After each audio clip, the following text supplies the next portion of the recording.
പവിത്രം സീരിയലിൻ്റെ latest episode review ആണ് പറയുന്നത്. അങ്ങനെ സന്തോഷിൻ്റെ കല്യാണത്തിൻ്റെ ആ ഒരു ആഘോഷം പാട്ടും ഡാൻസുമായി വിക്രമും വേദിയും ശരിക്കും അങ്ങ് അടിച്ചു പൊളിക്കാണ്. പക്ഷേ വരാനിരിക്കുന്ന ആ വലിയ ആപത്തിനെക്കുറിച്ച് അവർ അറിയുന്നേയില്ല. അവരിങ്ങനെ തിരിച്ചു പോവാനായി റെഡിയാവാണ്. വീട്ടിലേക്ക് എത്തിക്കഴിഞ്ഞപ്പോൾ ആ പഴയ കാലത്തെക്കുറിച്ചൊക്കെ അവർ ഓർക്കുന്നുണ്ട്. നാളെ നമ്മൾ ഇവിടെ നിന്ന് പോകുമ്പോൾ കൂടെ കൊണ്ടുപോകാൻ എത്ര നല്ല ഓർമ്മകളാണല്ലേ എന്ന് വേദ പറയുമ്പോൾ വിക്രം പറയുന്നുണ്ട്, ഒരിക്കലും മറക്കാൻ പറ്റാത്ത അത്ര മനോഹരമായ നിമിഷങ്ങളാണ് നീയും ഞാനും കൂടി ഇവിടെ ചിലവഴിച്ചത് എന്ന്. അവരങ്ങനെ സംസാരിച്ചിരിക്കുമ്പോൾ പെട്ടെന്നാണ് ശ്രീകാന്തും ചന്ദ്രശേഖരനും ഗുണ്ടകളുമായി അങ്ങോട്ടേക്ക് വരുന്നത്. അവരെ കണ്ടതും വിക്രമും വേദയും ശരിക്കും അങ്ങ് ഞെട്ടിത്തെറിച്ച് നിൽക്കുകയാണ്. ശ്രീകാന്തിനെ കണ്ടപ്പോൾ വിക്രം ദേഷ്യം സഹിക്കാനാവാതെ ചാടി അവിടെ നിന്നും എഴുന്നേറ്റ് അവനൊരൊറ്റ ചവിട്ടങ്ങ് കൊടുത്തു. അപ്പോഴേക്കും ഗുണ്ടകൾ വിക്രമിനെ പിടിച്ചു മാറ്റി. എല്ലാവരും കൂടി വളഞ്ഞിട്ടങ്ങ് തല്ലാണ്. ഇത് കണ്ട് അനിയൻകുട്ടൻ ആകെ പേടിച്ച് വിറച്ച് നിൽക്കുമായിരിക്കും. വേദ എന്ത് ചെയ്യണമെന്നറിയാതെ വിക്രത്തെ ഒന്നും ചെയ്യല്ലേ എന്നൊക്കെ പറഞ്ഞ് നിലവിളിക്കുന്നുണ്ട്. അന്നേരം ശ്രീകാന്തും ചന്ദ്രശേഖരനും ചിരിച്ചുകൊണ്ട് തന്നെ വേദയോട് പറയണേ, ഇവിടെ സുഖിച്ച് കഴിയാമെന്ന് നിങ്ങൾ രണ്ടുപേരും അങ്ങ് കരുതിയല്ലേ? ഇന്നത്തോടു കൂടെ നിങ്ങളുടെ രണ്ടുപേരുടെയും കഥ അവസാനിക്കുമെന്ന് പറയും. പേടിക്കണ്ട എന്ന് പറഞ്ഞ് ഗുണ്ടകൾ വേദയെ ബലമായി പിടിച്ചു വെച്ചിരിക്കുകയാണ്. വിക്രം ഗുണ്ടകളെല്ലാം ശരിക്കും അങ്ങ് തല്ലിച്ചതക്കുന്നുണ്ടെങ്കിലും ശ്രീകാന്ത് പെട്ടെന്ന് വിക്രമിനെ നേർക്ക് ഒരു തോക്കങ്ങ് ചൂണ്ടി തലയിൽ തോക്ക് വെച്ചിട്ട് പറയുന്നത്, അനങ്ങിപ്പോവരുത്. ഇനി നീ ഒന്ന് അനങ്ങിയാൽ നിന്റെ അവസാനമായിരിക്കും ഇന്ന്. ഇതെല്ലാം ചെയ്തത് ഞങ്ങളാണ് എന്ന് ആരും അറിയാനൊന്നും പോകുന്നില്ല. ആദ്യം ഞങ്ങൾ കൊല്ലാൻ പോകുന്നത് ഈ അനിയൻകുട്ടനെയാണ്. അത് കഴിഞ്ഞിട്ട് നിന്നെയും പിന്നെ ദേ ഇവളെയും. ഇത് കേട്ട വേദ ആകെ ശരിക്കും അങ്ങ് തകർന്നു പോവാണ്. സ്വന്തം അനിയത്തിയെ കൊല്ലാൻ നോക്കുന്ന ഏട്ടനെ കണ്ടപ്പോൾ അവൾക്ക് അടങ്ങാനാവാത്ത ദേഷ്യം വന്നു. ഗുണ്ടകളോട് അനിയൻകുട്ടനെ എടുക്കാൻ ശ്രീകാന്ത് പറയുന്നുണ്ട്. അവനെ ആ മലയുടെ മുകളിലേക്ക് കൊണ്ടുപോവാൻ പറഞ്ഞു. ശ്രീകാന്തും ചന്ദ്രശേഖരനും തോക്കും ചൂണ്ടി ഗുണ്ടകളൊപ്പം വിക്രമിനെയും വേദയെയും ആ അർദ്ധരാത്രിയിൽ കണ്ണീർ മലയുടെ മുകളിലേക്ക് കൊണ്ടുപോവാണ്. ഇതൊക്കെ കണ്ട് ജോബി സന്തോഷത്തോടു കൂടി നോക്കി നിൽക്കുമായിരിക്കും. ശ്രീകാന്ത് ജോബിയോട് പറഞ്ഞു, നീയാണ് ഇവരെ കാണിച്ചു തന്നത്. അതിനുള്ള കൂലി ഞാൻ നിനക്ക് തന്നിട്ടുണ്ട്. ഇനി നമ്മൾ തമ്മിൽ യാതൊരുവിധ ബന്ധവും ഉണ്ടാവില്ല. ജോബി ചിരിച്ചുകൊണ്ട് പറയുന്നുണ്ട്, ശരി സാറേ എന്നൊക്കെ പറഞ്ഞ് പണവുമായി അവിടെ നിന്നും പോയി. ശ്രീകാന്ത് ബാക്കിയുള്ളവരെയും കൊണ്ട് മലമുകളിലേക്ക് പോകുമ്പോൾ ജോബി ഒന്ന് തിരിഞ്ഞു നോക്കുന്നുണ്ട്. അവർക്കിട്ടൊരു പണി കൊടുക്കാനായി ജോബി അവരറിയാതെ പിന്നാലെ പോവാണ്. അവിടെ ചെന്നിട്ട് ഒരു വലിയ മരത്തിൻ്റെ ചുവട്ടിൽ അവനെ കെട്ടിയിടുന്നുണ്ട്. ശ്രീകാന്ത് പറയണേ, നിങ്ങളെ രക്ഷിക്കാൻ ഇങ്ങോട്ടേക്ക് ആരും വരില്ല. ഇവനെ കൊണ്ട് സത്യം പറയിപ്പിച്ച് എന്നെ ജയിലിൽ അടക്കണമെന്നാണോ നിങ്ങളൊക്കെ കരുതിയത്? എന്നിട്ട് സ്വത്തുക്കളൊക്കെ തട്ടിയെടുക്കണമെന്നാണോ? പുളിക്കനെ കൊന്നത് ഞാൻ തന്നെയാണ്, ശ്രീകാന്ത് അലറി വിളിച്ചുകൊണ്ട് പറഞ്ഞു. ജോബി ഇതെല്ലാം തന്നെ ഒളിച്ചു നിന്ന് ഫോണിൽ പകർത്തുന്നുണ്ടായിരുന്നു. ചന്ദ്രശേഖരൻ പറയുന്നുണ്ട്, ഇവൻ പറഞ്ഞത് അനുസരിക്കുക എന്ന് മാത്രമാണ് ഞാൻ ചെയ്തത്. എൻ്റെ ബുദ്ധി തന്നെയാണ് ഇതിനെല്ലാം പിന്നിൽ. ഇതൊരു ക്ലൈമാക്സ് ആയിരിക്കും. വാസവൻ നിന്നെ വെടിവെച്ച് കൊന്നു. നിന്റെ കൈകൊണ്ട് അനിയൻകുട്ടനും മരിച്ചു. ഇത് കണ്ട് സഹിക്കാനാവാതെ വേദ മലയിൽ നിന്നും ചാടി മരിച്ചു. ഇതാണ് ഇനി ഇവിടെ നടക്കാൻ പോകുന്ന ക്ലൈമാക്സ് എന്ന്. ഇത് കേട്ട് വേദയുടെ കണ്ണങ്ങ് നിറയാണ്. സ്വന്തം ചോരയെ കൊല്ലാൻ മടിയില്ലാത്ത ഇവരെ കണ്ടപ്പോൾ അവൾക്ക് സങ്കടവും ദേഷ്യവും വന്നു. വിക്രമിനെയും അനിയൻകുട്ടനെയും രക്ഷിക്കാൻ വേണ്ടിയിട്ട് അവൾ ദൈവത്തോട് പ്രാർത്ഥിക്കുന്നത്. ശ്രീകാന്ത് അവിടെ വന്ന് ഒരു വിൽപത്രം എടുത്തിട്ട് വേദയോട് അതിലേക്ക് ഒപ്പിടാൻ പറയും. ശങ്കരനാരായണൻ്റെ പേരിലുള്ള സകല സ്വത്തുക്കളും തൻ്റെ പേരിലേക്കാക്കിയിട്ടുള്ള മാറ്റാനുള്ള ഐഡിയ ആയിരിക്കും ശ്രീകാന്തിന്. നീ അത് ചെയ്യുമെന്ന് എനിക്കറിയാം, അല്ലെങ്കിൽ ചെയ്യിക്കാനും എനിക്കറിയാമെന്ന് പറഞ്ഞ് അവൻ വേദയെ ഭീഷണിപ്പെടുത്തി. വേദ ചോദിക്കുന്നുണ്ട്, പണത്തിന് വേണ്ടിയിട്ട് സ്വന്തം ചോരയെ പോലും കൊല്ലാൻ നോക്കുന്ന നീ ഇതൊക്കെ എന്ത് കൂടപ്പിറപ്പാണ് എന്ന്. പണ്ട് സ്നേഹിച്ചിരുന്ന ആ ശ്രീയേട്ടൻ തന്നെയാണോ ഇത് എന്ന് അവൾ സങ്കടത്തോടുകൂടെ ചോദിക്കുമ്പോൾ ശ്രീകാന്ത് ചിരിച്ചുകൊണ്ട് പറയണേ, നീ സെൻറ്റി അടിക്കാതെ, ഞാൻ പ്രാക്ടിക്കലാണ്. നീ ദർശനെ കല്യാണം കഴിച്ചിരുന്നുവെങ്കിൽ ഇങ്ങനെയൊന്നും സംഭവിക്കില്ലായിരുന്നു. നമ്മുടെ കുടുംബം പണ്ടത്തെ പോലെ തന്നെ സന്തോഷമായിരുന്നേനെ. ഇതിനിടയിലേക്കാണ് ഒരു ശകുനം പോലെ ഇവൻ കയറി വന്നത്. ശ്രീകാന്തും ചന്ദ്രശേഖരനും താഴേക്ക് ഇറങ്ങുമ്പോൾ ജോബി മരത്തിൻ്റെ മറവിൽ നിന്നും ഇതെല്ലാം തന്നെ ഫോണിൽ റെക്കോർഡ് ചെയ്യുന്നുണ്ടായിരുന്നു. അനിയൻകുട്ടനെ ഗുണ്ടകളിങ്ങനെ തല്ലിച്ചതക്കാണ്. വിക്രം വേദയോട് എങ്ങനെയെങ്കിലും രക്ഷപ്പെടാൻ പറയുന്നുണ്ട്. പക്ഷേ മരിക്കുകയാണെങ്കിൽ നമുക്ക് ഒരുമിച്ച് മരിക്കാമെന്ന നിലപാടിലായിരിക്കും വേദ. ജോബി ഇതെല്ലാം കണ്ട് പ്ലാനിടുകയാണ്. ഇത് വെച്ച് ശ്രീകാന്തിനെ ബ്ലാക്ക്മെയിൽ ചെയ്ത് പണം ഉണ്ടാക്കാമെന്ന്. ഇതേ സമയത്തിന് സേതു വിക്രമിനെയും വേദയും തിരിഞ്ഞ് വീട്ടിലേക്ക് എത്തുമ്പോൾ വാതിൽ തുറന്നു കിടക്കുന്നത് കണ്ടു. അങ്ങനെ ആ അപകടം സേതു മണത്തറിയുന്നുണ്ട്.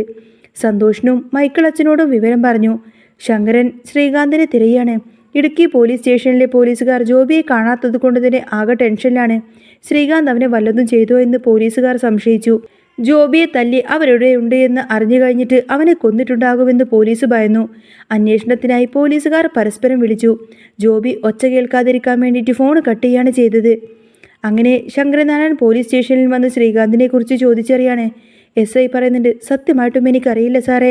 വാസവൻ നേരിട്ട് വന്ന് കേസ് പിൻവലിച്ചതോടുകൂടത്തിന് എനിക്ക് അതിൽ യാതൊരുവിധ പങ്കുമില്ല. നിങ്ങളുടെ മകന് അത് മനസ്സിലായി. ഇടുക്കിയിൽ നിന്നും ഒരാൾ വന്ന കാര്യം SI പറയുമ്പോൾ ശങ്കരനാരായണന് കാര്യം മനസ്സിലായി. വിക്രമും വേദയും അവിടെയാണ് എന്നും അവരെ പിടിക്കാൻ പോയതായിരിക്കുമെന്നും അവൻ ഉറപ്പിച്ചു. ശങ്കരനാരായണൻ ഉടനെ തന്നെ വിക്രമിൻ്റെ ഫോണിലേക്ക് വിളിച്ചു. ഫോൺ അവിടെ ദൂരെയാണ് ഇരിക്കുന്നത്. വിക്രം കാലുകൊണ്ട് എങ്ങനെയൊക്കെയോ ആ ഫോൺ അങ്ങ് അറ്റൻഡ് ചെയ്തുകൊണ്ട് സംസാരിക്കുകയാണ്. തങ്ങൾ അപകടത്തിലാണ് എന്നും ശ്രീകാന്തും ചന്ദ്രശേഖരനും തങ്ങളെ കൊല്ലാൻ നോക്കുകയാണെന്നും വിക്രം കരഞ്ഞുകൊണ്ട് പറഞ്ഞു. ശങ്കരനാരായണൻ ഇതെല്ലാം കേൾക്കുന്നുണ്ട്. ദർശനയും സജിനെയും വിവരം അറിയിച്ചു. കണ്ണീർമലയിലായിരിക്കും അവരെ കൊണ്ടുപോയിരിക്കുന്നത് എന്ന് എല്ലാവരും ഉറപ്പിച്ചു.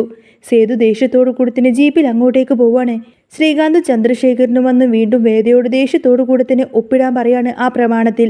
വിക്രമിനെ അവർ ചവിട്ടിമെതിക്കുമ്പോൾ വേദ സഹിക്കാനാവാതെ ആ ഒരു പേപ്പറിലെ മുദ്രപത്രത്തിൽ അങ്ങ് ഒപ്പിടുകയാണ്.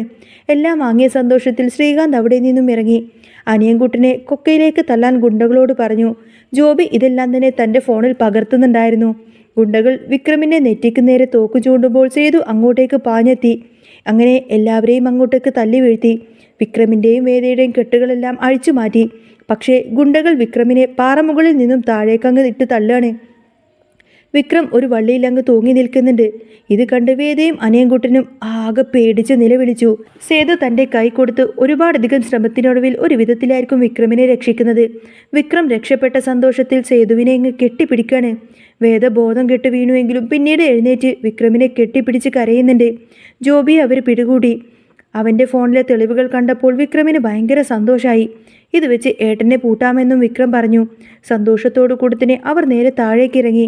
അവിടെ പോലീസും മൈക്കിളച്ചനും എല്ലാവരും അവരെ കാത്തു നിൽക്കുന്നുണ്ടായിരുന്നു. ശ്രീകാന്തിനെ സഹായിച്ച പോലീസുകാരനെ അവർ പിടികൂടി. സാബുവാണ് ഇതെല്ലാം പിന്നിലെന്ന് ആ പോലീസുകാരൻ വെളിപ്പെടുത്തി. നാട്ടിൽ തിരിച്ചെത്തിയ ശ്രീകാന്തിൻ്റെ കാറിന് മുന്നിൽ വിക്രമും വേദിയിൽ നിൽക്കുന്നത് കണ്ട് അവൻ ആകെ ഞെട്ടിപ്പോയി. ശങ്കരനാരായണനും പോലീസുകാരും അങ്ങോട്ടേക്ക് വരികയാണ്. വേദയുടെ കയ്യിൽ നിന്നും വാങ്ങിച്ച രേഖകൾ ശങ്കരനാരായണൻ ദേഷ്യപ്പെട്ട് അങ്ങ് വലിച്ചു കീറിയെറിഞ്ഞു. നീ എൻ്റെ മകനല്ല, എനിക്കിനി ഇങ്ങനൊരു മകനില്ല. ഇനി എനിക്കെൻ്റെ മകൻ വിക്രമാണെന്ന് ശങ്കരനാരായണൻ പ്രഖ്യാപിച്ചു. ശ്രീകാന്തിനെയും ചന്ദ്രശേഖരനെയും പോലീസ് വിലങ്ങ് വെച്ച് ജീപ്പിൽ കയറ്റിയതോടുകൂടെ തന്നെ ആ ചതിയുടെ അന്ത്യമങ്ങ് കുറിക്കുകയാണ്. അങ്ങനെ എല്ലാവരും സന്തോഷത്തോടുകൂടി വീട്ടിലേക്ക് മടങ്ങി. ശ്രീകാന്തിനെ ചന്ദ്രശേഖരനെ പോലീസ് ജീപ്പിൽ കയറ്റി കൊണ്ടുപോകുമ്പോൾ ശങ്കരനാരായണൻ തളർന്നു പോയെങ്കിലും തൻ്റെ മകൾ സുരക്ഷിതമായി എന്ന ആശ്വാസം അദ്ദേഹത്തിൻ്റെ കണ്ണിൽ നിഴലിക്കുന്നുണ്ടായിരുന്നു. വേദ ഓടിച്ചെന്ന് അച്ഛനെ കെട്ടിപ്പിടിച്ച് പൊട്ടിക്കരഞ്ഞു. താൻ ഇതുവരെ അനുഭവിച്ച പേടിയും സങ്കടവും ആ നെഞ്ചിൽ മുഖം ചായ്ച്ച് അവൾ അങ്ങ് തീർത്തു. വിക്രം സേതുവിനെ നോക്കി ഒന്ന് പുഞ്ചിരിച്ചു. വാക്കുകൾ കൊണ്ട് പറയാനാവാത്ത ഒരു വലിയ കടപ്പാട് ആ നോട്ടത്തിലുണ്ടായിരുന്നു. അനിയൻകുട്ടൻ വിക്രമിൻ്റെ കയ്യിൽ തൂങ്ങി പതുക്കെ ചോദിച്ചു, ഇനി ആരും നമ്മളെ ഉപദ്രവിക്കില്ലല്ലോ അല്ലേ? ആ ചോദ്യത്തിനു മുന്നിൽ വിക്രം മറുപടി ഉണ്ടായിരുന്നില്ല. അവനെ ചേർത്ത് പിടിക്കുക മാത്രമാണ് ചെയ്തത്. സേതു അപ്പോഴേക്കും ജോബിയെയും ആ പോലീസുകാരനെയും സ്റ്റേഷനിലേക്ക് കൊണ്ടുപോവാനായി SIക്ക് കൈമാറി. ജോബി പണം മോഹിച്ച് ചെയ്ത ചതി അവന് തന്നെ വലിയൊരു കെണിയായി മാറിയിരിക്കുകയാണ്. ദിവസങ്ങൾ അങ്ങനെ കടന്നുപോയി. നാട്ടിൽ സമാധാനം തിരിച്ചെത്തി. എങ്കിലും ശ്രീകാന്തിൻ്റെ ചതിയിൽ തളർന്ന കുടുംബത്തെ പഴയ നിലയിലേക്ക് എത്തിക്കാൻ വിക്രമിന് ഒത്തിരിയധികം അധ്വാനിക്കേണ്ടി വന്നു. വേദയുടെ പേരിലുള്ള സ്വത്തുക്കളെല്ലാം തന്നെ നിയമപരമായി തന്നെ ശങ്കരനാരായണൻ സംരക്ഷിച്ചു. പഴയ വിൽപത്രം കീറിയെറിഞ്ഞ പോലെ തന്നെ തൻ്റെ ജീവിതത്തിൽ നിന്നും ശ്രീകാന്തിൻ്റെ ഓർമ്മകളെ മായ്ച്ചു കളയാൻ വേദ ശ്രമിച്ചുകൊണ്ടിരുന്നു. ദർശനും സജിനും അവർക്കൊപ്പം എന്നും നേഴായി തന്നെ കൂടെ ഉണ്ടായിരുന്നു. അങ്ങനെ ആ വൈകുന്നേരം കണ്ണീർ മലയുടെ താഴെ നിൽക്കുമ്പോൾ വിക്രം വേദയോട് പറഞ്ഞു, ഈ മലയുടെ പേരിനി നമുക്ക് മാറ്റണം വേദ. കാരണം ഇത് നമുക്ക് സമ്മാനിച്ചത് സങ്കടമല്ല, മറിച്ച് ഒരുമിച്ച് ജീവിക്കാനുള്ള കരുത്താണ്. വേദ ചിരിച്ചുകൊണ്ട് അവൻ്റെ തോളിൽ തല ചായ്ച്ചു. ആ നിമിഷം അവർക്ക് ചുറ്റും ഒരു പുതിയ പ്രഭാതത്തിൻ്റെ പ്രകാശം പടരുന്നതുപോലെ തോന്നി. എല്ലാവരെയും ആഗ്രഹിച്ചതുപോലെ തന്നെ വിക്രമും വേദയും ഒന്നിച്ച് ആ പുതിയ ജീവിതത്തിലേക്ക് കാലെടുത്ത് വെക്കുന്ന ഒരു അടിപൊളി സൂപ്പർ എപ്പിസോഡുകൾ തന്നെയാണ് കേട്ടോ ഇനി വരാൻ പോകുന്നത്.